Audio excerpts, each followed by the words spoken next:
po jako akawuwo nanga ntulugunya temulowooza nze mutulugunya nze zekka naye nze sijja kwogera bingi. Bino bibadde ku kyalo ky'erima mu ggombolola y'ekitiibwa mu disitulikiti Kayunga. Godfrey Kisekka bw'atabuse ne mukyala we Nalule Rehema bwe bamaze mu bufumbo emyaka 20 nga Kisekka alumiriza mukyala we okumukubanga ko n'okubba endagaano ya poloti mwe baazimba amaka gaabwe n'agitwala ewaabwe gye bamuzaala. Ekisooka akimanyi bulungi nnyo yanfunza kyenjaga atasobola kukola ki ndi mu ccupa akoze buli kye yeetaaga n'akomawo n'atandikira we yakola ki siminaako buzibu ate bwato bwabeera bwadde ayogera nze enseresi bwato bwabeera kuga munyoomi kitagambika oyo mugenda kunona nga nzisa muntu.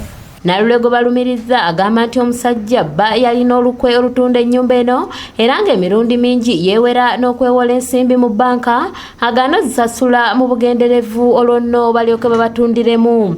Era agyebakamu n'agamba enju kituufu ogiremeramu nga nemeddwa n'ogamba obantu neewoleko obwakasente oba nkajje wasinga etukukako amabaati ako naye ng'ate era naye agisulamu. Obwevu tebujja kunnumba ng'endagaano yange ogirina nakeera enkya ne neekolerera n'emikono gyange ndagaano.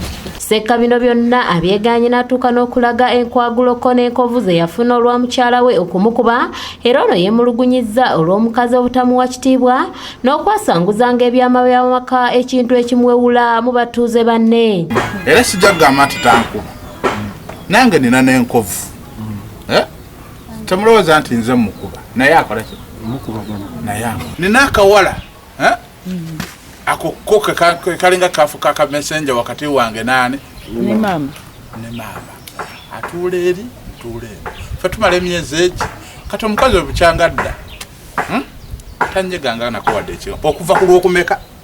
Nalule mu kwewozaako agamba nti ekimukubya bba naye nti amukuba oluusi n'amugobera ebweru n'atuuka n'okusula mu balirwana. Osula bweru matundi budde n'ogifuluma kankole bwe nange ebyo mu butuufu zaagadde kudda wuwo kankole bwe naye yamanga ndi wano n'okuba omukyala ate ye bw'anankuba. Kisekka alumiriza mukyala we okutambulanga n'agenda mu basajja n'amala ebbanga nga tali waka so nga n'omukyala agamba nti n'omwami oluusi tasula waka. Nze bwe nnenya ku mukyala wange bwe mba nina kye munenyezza olunaku kubanga abantu mu maka abantu banenyezegana naye lwe munenyezaako olumu ensi yonna ekola ki ensi yonna emanya lwe mugambye ku nsonga lwe simugambyeko ne tumala omwaka ffe tubeera mu mukwano mwereere.